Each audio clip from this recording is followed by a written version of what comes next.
Okay, so now that you know what the book looks like, I'm just going to read to you, okay, so then that you understand that they're all letters.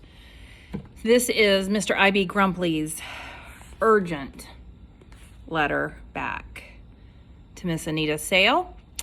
Overnight mail. Miss Sale, there is a serious problem with the house I've rented. A young boy is living on the third floor. I encountered him for the first time this morning when I was familiarizing myself with the house. The boy was in a tiny room on the third floor that can be reached only by climbing the most perilous staircase and then creeping down a crooked hallway. The entire house is arranged in this same higgledy-piggledy style. Whoever designed it must have been half batty. But back to the child. He was sitting on a bed and drawing in a notebook.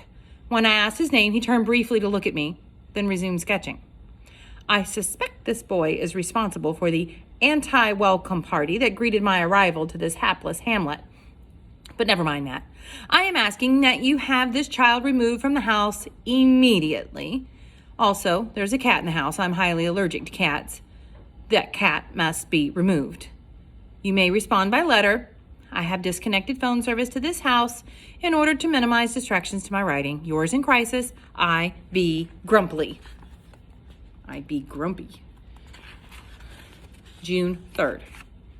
That was June 2nd that he wrote that.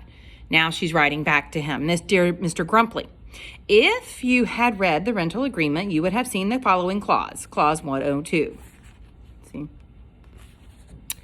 Seymour Hope will be allowed to remain at 43 Old Cemetery Road.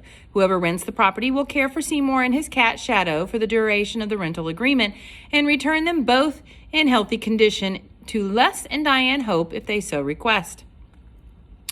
You asked me to send the contract to your lawyer, E. Gads, who signed on your behalf and sent full payment for the summer rental. I then forwarded that money, minus my commission, to Les and Diane Hope, their Seymour's parents. I just remembered Diane Hope. Got it, Diane Hope. I'm sorry you're unhappy about your housemates, but I did try to warn you. Good luck with your book. Sincerely, Anita Sale. P.S. Spence Mansion was designed by a woman named Olive C. Spence. Like you, Miss Spence was a writer, though her books were never published. Maybe you'll find one of her mysteries tucked away somewhere in the house. Could be fun. Miss Sale, I have no interest in finding or reading the work of a woman who, judging from her publishing failures, knew as little about writing books as she did about designing houses. My next letter will be to my lawyer, who I'm sure will clear up this matter of my unwanted housemates. Yours with a handkerchief held to my nose, I.B. Grumpy. Overnight mail to Mr. E. Gads, attorney at law. Gads, you've gotten me into a fine pickle now. I wanted to rent a house somewhere quiet for the summer. I'd hoped a change of location would help me write the 13th book in that blasted Ghost Tamer series. Instead, I find myself in a creaky old house held together by the faintest whisper of paint. Worse yet, I'm sharing this hovel with a young boy and his cat. Why would the parents of this child leave him in my care? I don't even like children, and I despise cats. Never mind that. Whatever you signed to get me into this mess, unsign it. I don't care what it costs. Just get me out of this backwater dump now. Your unhappiest client, Ignatius. He didn't sign it. I.B. Grumpy this time. Express mail, June 6th. That's my birthday. Dear Ignatius, I needed a laugh this morning. Thank you. But really, you can't instruct me in one letter to sign a contract and then in the next letter tell me to unsign it. That is a binding rental agreement. As for the money, maybe you don't care about it, but I do. Ignatius, do you realize that you are flat broke? Actually, you're much worse than broke, because you now owe me $3,000 for this flop house you've rented for the summer. And you've already spent the $100,000 advance you received for the new Ghost Tamer book, which you still haven't written. Paige Turner called yesterday to ask if I knew where you, and more important, your book, were. Did you forget to tell your publisher that you were leaving town? I covered for you, Ignatius, but I can't keep this up. She said you're already 2 months late on your deadline. Find a quiet room in that house and write the next Ghost Tamer book. I'm going to repeat that, Ignatius. Write the next Ghost Tamer book. You need the money. Your bad investments and lavish lifestyle have made you a very poor man. Sincerely, E. Gads. P.S. Just so you know, you're obligated to care for Seymour Hope and his cat until September 1st, as per the rental agreement. Who knows? Maybe the boy will provide some necessary inspiration. You need something, or someone, to cure your writer's block. June 7th. To E. Gads. Gads, thanks for nothing. If Turner calls again, tell her I'll have the book finished by August 1st. Ignatius. P.S. I do not have writer's block. I just haven't felt like writing for a few years. Okay, a few decades. I still don't feel like writing, but I'm going to start now, if for no other reason than to get you and Paige Turner off my back.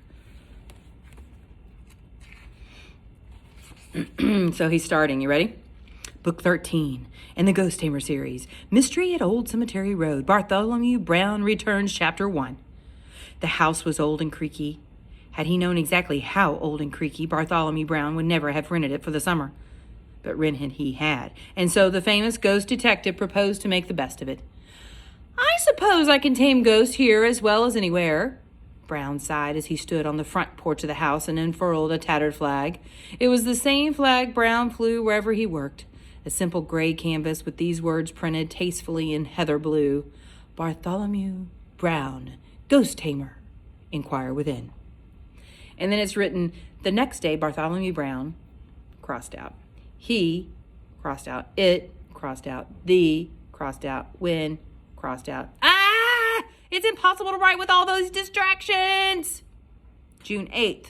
To Seymour Hope on the 3rd floor.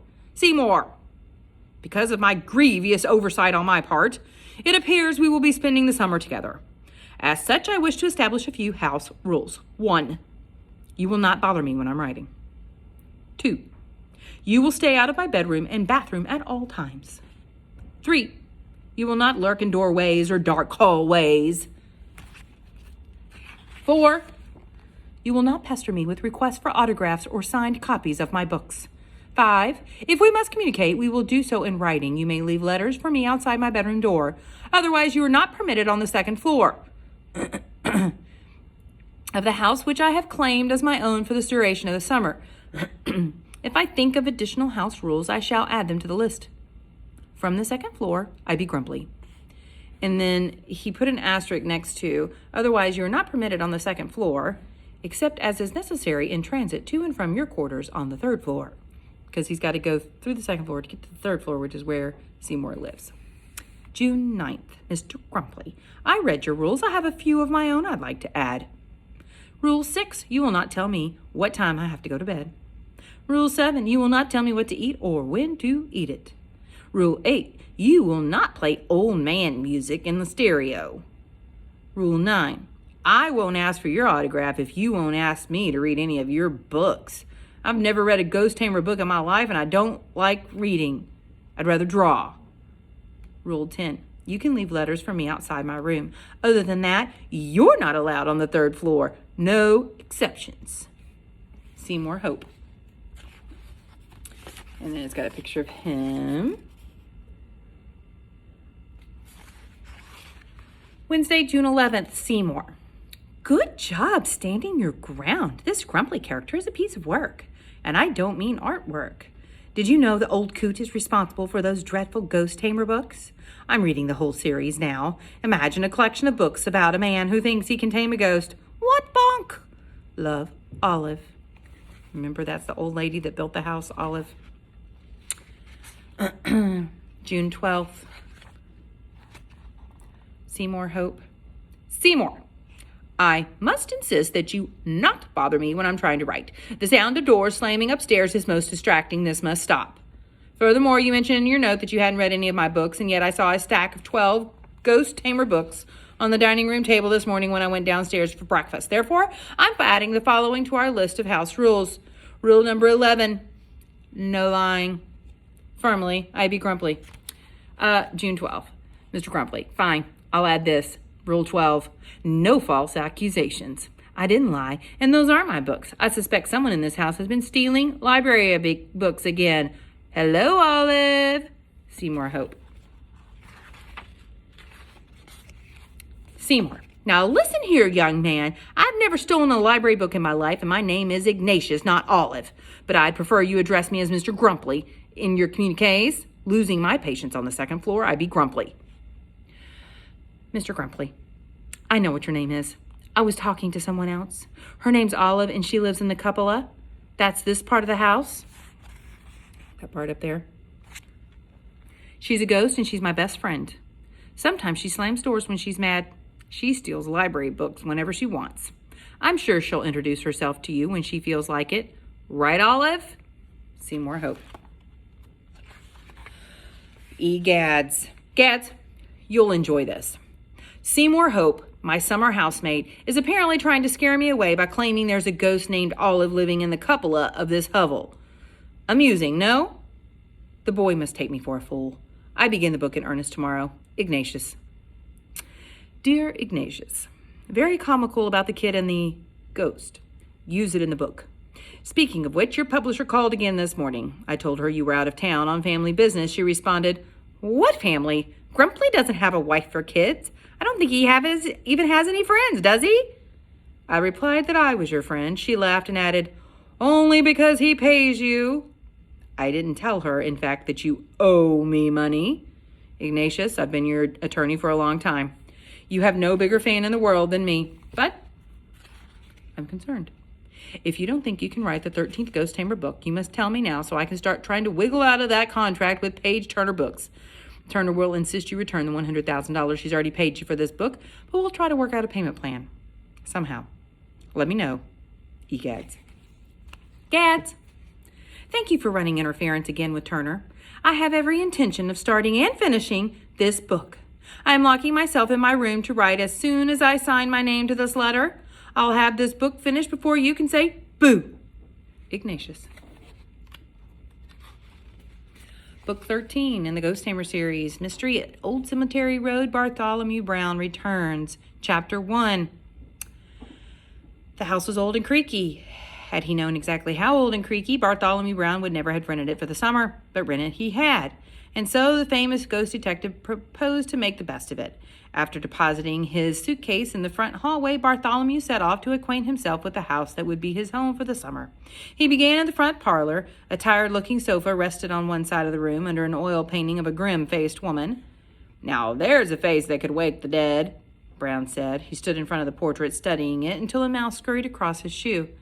He crossed the front hall and entered a room that held only tattered furniture and an upright piano with yellowing keys that looked like teeth from the carcass of an ancient beast. He crossed out. It crossed out. The crossed out. Ah! Uh-oh, my lights are going out in the classroom. Oh, there they go. Seymour. You are in violation of rule number 1, which states that you will not bother me when I'm writing. This includes playing the piano. The sound of your fingers banging on the keys makes my head throb. You must play the piano. If you must play the piano, do so in the afternoon when I take my daily walk.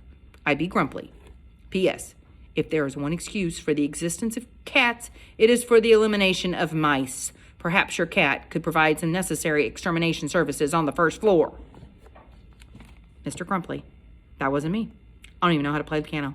But Olive's really good at it. Have you met her yet? There she is right now. Do you hear her? She's stomping around in the cupola. She must be mad at somebody. Either that or she's lost her glasses again. That always makes her mad and cranky. Seymour Hope. P.S.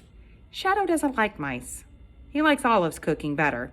She's been cooking for us every night since my parents left. And then here's a picture of them.